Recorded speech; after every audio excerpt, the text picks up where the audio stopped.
Hey folks, fWhip here, and welcome to Fishing with fWhip, where I want to talk about how I stay engaged in this world and some plans for the future of this world as we move into 2025. And I figured we could fish here in front of the city. We haven't really done that much over there, and well, we did just finish building a giant fishing village behind us, so it just kind of makes sense. Today we're going to be using a lot of Zero's world map, which is a mod that I have that allows me to see my entire world from a massive map and be able to move around on it, zoom in and all those things, and you can see me right down in there with those little dots on it. And a thing that I constantly get asked by people is just how do I constantly stay motivated? We're currently on day 8,334, meaning that I have now survived in this world for a very, very long time. Actually, over 3 years IRL if we're looking at the real time spent inside of this world.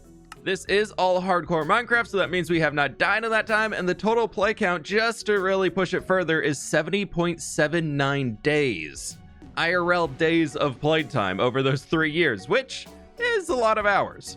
Now, in order to stay motivated in a Minecraft world and have projects going on, I think the very easy thing for me to say is, well, just have a ton of projects that you can jump around to and things that when you get bored of one, you can go to another. And I think that's really important. And that's one of the biggest things I want to talk about today. But I would also say is not removing the mining part of Minecraft. I know as much as I joke that it's in the title, I think as far as a survival player goes, I find for me that the second that I have to stop grinding and I'm only in a motion of do, build, place block, do thing, and I don't really just get to slow my brain down and just enjoy your day-to-day Minecraft grind, I actually find that's when I'm almost the least motivated to work inside of this world. A lot of people ask me, like, why don't you just play creative mode? You design all your things in creative and then you bring them here into the main world. Like, what are you doing? Why don't you just do it in creative? This is fake, blah, blah, blah, blah, blah. Well, actually, I think for me, if I were to only do this in creative, sure, the world would be a lot bigger just because I'd be using tools to sculpt the entire thing in a moment. But I don't think I would have been playing in it for these last 3 years. I think I would have quit out of boredom and just out of lack of motivation and just no desire to keep working because I'd lose inspiration and I just wouldn't want to keep going forwards. I think that's a very, very true thing for me. So for me, I find that one of the very important ways to actually stay motivated in a world is to keep the survival grind alive, which for me comes in terms of I have my storage rooms scattered throughout the world. So I have to go to different places and experience the world that I have built. Like right in front of me up there, that building is where all of my dirt storage is. My actual starter house is way on the far side of that tree, which is pretty far in the distance. Down there, we have a little kelp farm you can see cooking away for some dried kelp, but there's just things scattered all over the city for different storage rooms. And it gives me a way to actually enjoy what I built in the past instead of just, okay, I built the thing, let's move on to build the other thing over here another few hundred blocks away or 1,000 blocks away because this is the other perfect build location. I'm never going to see that thing that I built at before because I just don't need to be there. But, you know, it'll be fine. We'll just go back to our mega storage room in a cave, hide underground, get all of our materials together with all our auto farms that bring it into one place, and then we're going to go back and build. To me, that sounds terrible. That sounds like an awful way to play this game.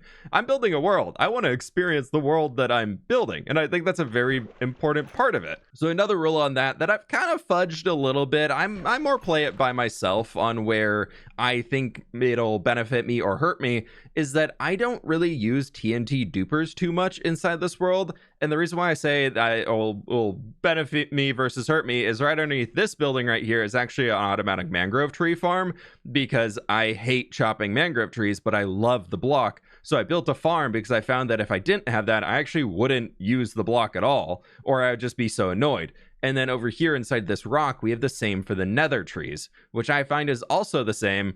I hate breaking down the fungus blocks that they have instead of leaves. They're just so annoying and they don't decay, so you just have to break them, and it's stupid, it's annoying, and I hate it. So I built an auto farm so that I use those blocks because warped wood is one of my favorite block types in the game, especially the stripped warp logs. But when it turns into, say, this place behind me, if you remember, that was a massive mountain stretching almost as tall as that mountain peak over there that we tore it all down by hand. And by hand, I mean by pickaxe and by shovel, which is almost at 2 million, and this one is almost at 1.2 million. So we did a lot of block breaking up there. And I find that for me, the satisfaction of knowing that I did all of that and knowing that that is all something that I spent a lot of time on, the appreciation for it is just so much more.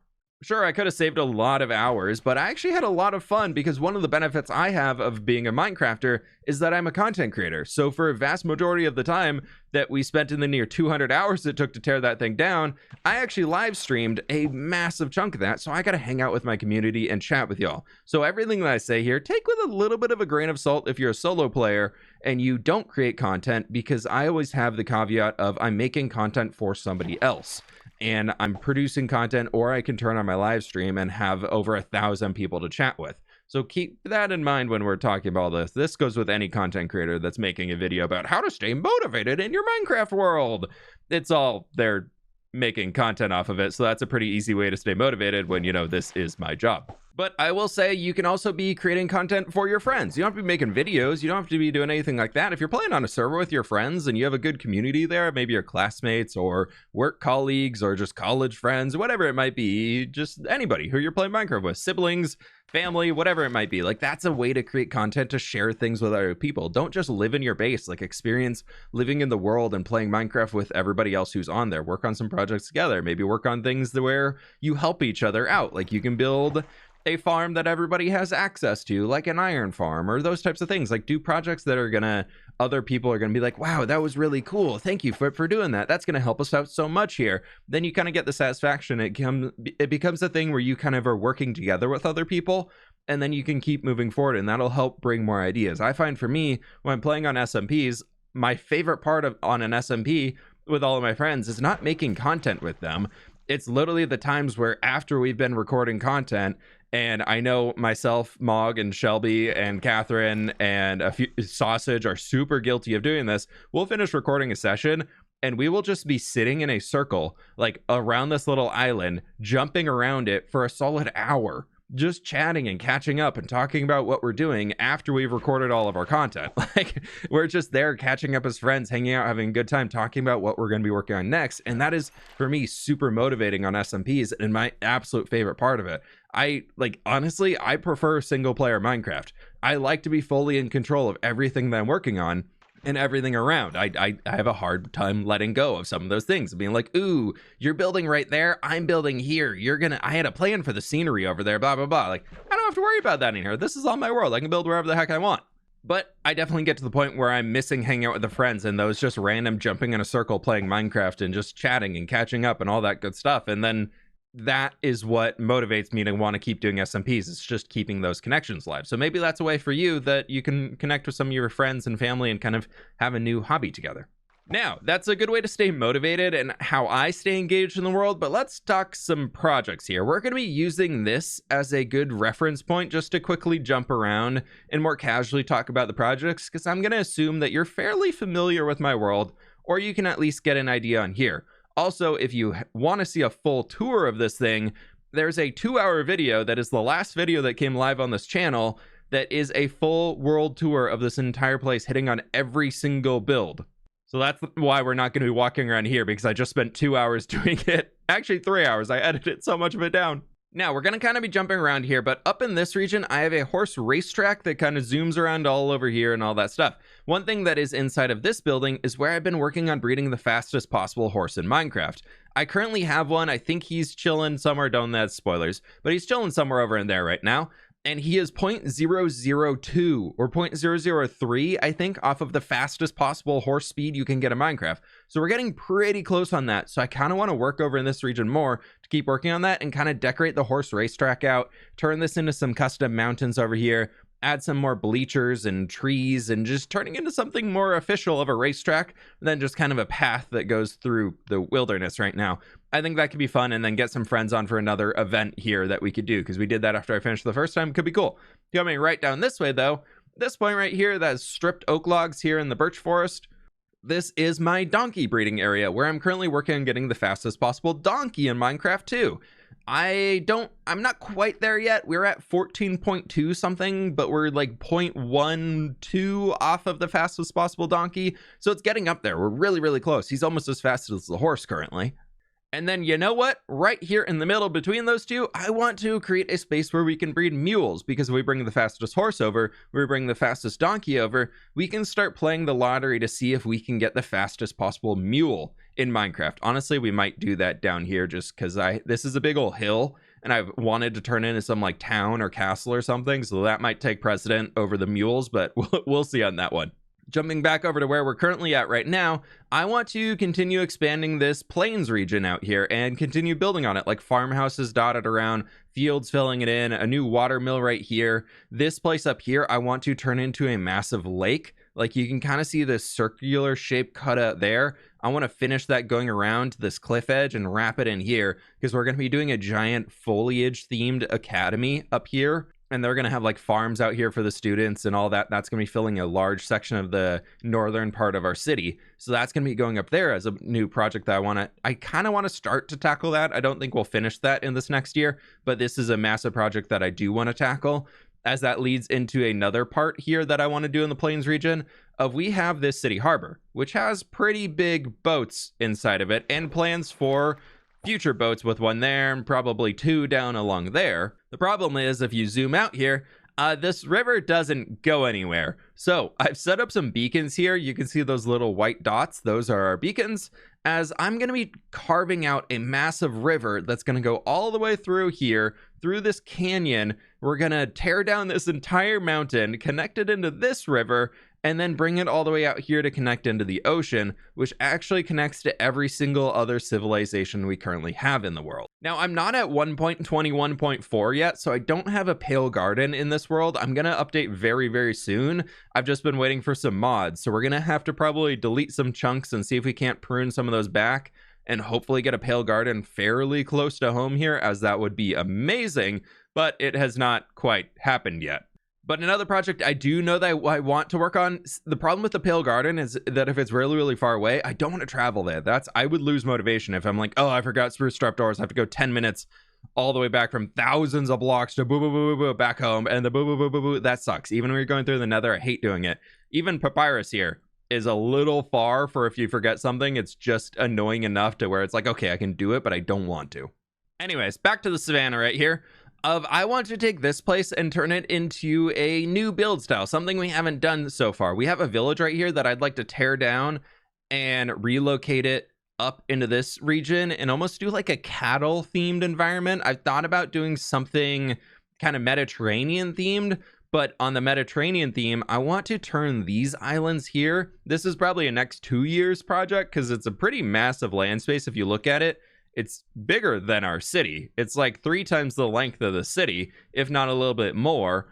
And I want to turn this into a Grecian, Roman, Mediterranean island, something or another. I was playing Assassin's Creed Odyssey, and I just love the islands you could go around to. And this is really giving the vibes of a fully contained land space. And I think we might even like hollow this out here just to bring more water in, so shrink the size of the islands and just do something fully custom here. I think could be fun to have a really contained space to work in. Now going to the west, we have New Papyrus, which I briefly mentioned. And my plans here is I want to finish surrounding our grand library. This is where I trade for a ton of glass. We have 48 villagers in here that are able to all trade glass as librarians. And we have a city block right here, and I want to do like another block there, probably 3 blocks here, and then another one here. And we'll figure out something probably more grand, like a temple or something out for here, and then we'll figure out the bulwark of how we're bordering off to the ocean. That's kind of my plan for the next expansion of New Papyrus. I want to do that region to make it feel more like a city than currently it just feels like a random little section of buildings in another building. And then after that, future plans would be then expanding around the bazaar and the Blue Axolotl Bazaar right here, and then probably the city will be ending about this point up to there. So we got a lot to be adding there. It's all going to be a lot of building and cool places and just kind of a brand new architecture style. I find for me, this is by far my favorite style to build in here. I love it. The medieval fantasy theme, but like medieval realistic-y Minecraft-y side, I love. It's so, so fun. But I find that if I'm only doing this for a really, really long time, I get burnt out from it. So it's nice to take a break and go over to places like New Papyrus, which is a fully different build style, different blocks, some similar blocks. We're using sandstone over here too, but a lot of different themes and the shapes of, especially like how the roofs work and all the buildings stacked together. Everything is so different. So I really love being able to do that. Another one I just thought of before I forget is down here we have the gold storage room where the gold farm output is, and we have a bunch of auto crafters. I think I want to come down and actually turn this into something. It's just kind of sat there, and to be honest, I've accidentally deleted it twice when clearing chunks and had to rebuild it in game, and I don't want to do it again. So if I put a build around it, I'll be able to more easily see it on the map when I'm going through and clearing chunks, because it's pretty small. But that's the main reason for it. Now, another small build on the world, but very tall, just small on the map here, we have the Dwarven city over here, where we built a gunpowder rocket factory in there, where there's a sugarcane farm and a gunpowder farm in there that are constantly producing rockets. If I were in the area. So we need to get back in the area and start doing more things. And what I want to do over here, I've decided I have 3 elements I want to include. I want a massive cleric villager trading hall to get rid of all of the rotten flesh that every single one of my farms produce. I'm looking at you, gold farm. I'm looking at you, copper farm. I'm looking at there's a lot of other things that produce a ton of rotten flesh. I don't know where they are, but there are other places in the world. And then on top of that, since we're dwarves mining and all that stuff, I think I want an even larger stonemason trading hall that we can set up over here to try and get all of the terracotta trades. At least 2 of each villager I think would be pretty fun to have. And then on top of that, I want to do a massive expansion of the city, including a new storage room for all of the ore types. And then I want to make a custom massive mining system, maybe built into this ravine here, really hollow it out. Like the dwarves are just fully excavating a massive chunk of land, and we can just see different tunnels and everything branching off of them. I think would be really cool over here. Now, the last planned project I have right now is this landscape up here. We currently are at just about 150,000 blocks placed on the entire thing. You can see this little outline right here going. That is going to be a lake up there off of the biomes that are not going to have any ice spawning in it. And then we're going to start seeing a lot more development here. And I want to start this one moving over towards this direction here and raising up the landscape even further as we enter in the snowy areas, as I want to have a higher elevation for snow so that it makes more sense. I despise Minecraft when you go like a block here to a block there and the biome changes. Like, that's one thing, that's part of the game. But when it changes from a plains biome, just the next block over is now snowing, and you walk from one, it's raining, and then it's snowing in the next block. Well, I've heard it does that. I don't really get snow in here, so or rain at all. It hasn't happened almost 2 years of gameplay, but that's fine. But anyways, regardless, I want to have my snowy regions higher up in the world. So we're going to literally build the terrain up and then build on top of that as if have a reason for the snow being there, is that it's a higher elevation. On top of that, for that region, I almost like the idea of having even taller mountains. It's way over there, so we can't see it currently. But I'm about 100 blocks shy of world height currently in that space, and it's giving me the idea that I know is possible through a data pack of you can now increase the world height, the maximum build height in your Minecraft world. And I'm almost thinking about moving it up to 512, because right now it's what, 344 or 42, something around there. So that would give us almost another 160 blocks of build space to go upward and build some insane massive mountains. So if you think that's a cool idea, let me know what you think about that in the comments. But those are kind of all the massive plans that I currently have in the world. And there's a lot of them. There's a lot of everything. I didn't even talk about the city outside the school. Yeah, the city, yeah, we're going to be expanding this too, probably. Excuse me while I jump from my boat to my other boat and put my bed down. This is not me confirming that all of these things are going to be happening in the next year, but it's just kind of showing the motivation that I have for different projects, where I want to go, and all these different things swirling around in my brain that I can just pick out and say, ooh, yeah, you know what? This sounds fun to work out today. For example, over here in the city, I want to bring this kind of city building thing over here along this entire way to create more space for more boats. And then we're going to, in this section, do a massive castle of sorts as like the defense along the river, like some river fortress that's able to defend against any boats that make it this far up if they're like trying to raid or attack the city. We don't really have a wall along here because giant massive mountain, but I thought a castle here would kind of help show the defensibility of that. Seeing as we do have one up there in the mountains defending the mountain pass, kind of makes sense that we could have another one right over here. So I'm thinking we're going to be doing that as another example of something that could happen here in the city. There's always more things we can add into this place. There's always more builds to be adding in here. There's more spaces to clear out and all that cool stuff. But I'm having so much fun working in this world right now. So I thought I'd just give you a little bit of a glimpse. And maybe this inspires you to come up with some new projects in your own world. If you thought this was interesting, just kind of seeing where I'm thinking things are going to go, let me know down in the comments below. If you have any projects that you think I should be tackling, yes, I know, Nether Tree. I've heard the Nether Tree. I heard some people want that. And I've come to the realization, well, I've been guilted into it by chat. You see that 8,335 days right there? When that gets close to 10,000, either we hit episode 100 or that hits 10,000 days, we will be doing the Nether Tree. That I promise. Maybe we might. I don't know. I've thought a pale oak wood Nether Tree would be really cool. Giant white tree in the Nether with like gray leaves in there could be pretty fun. But that's kind of the only idea I've on that right now. But 10,000 days, that's when it's going to happen. So we'll see. But that's going to do it for today. Thank you so much for watching. Click that like button down below if you did enjoy. Subscribe to fWhip too if you haven't already. And my friends, I'll catch y'all on the flip side.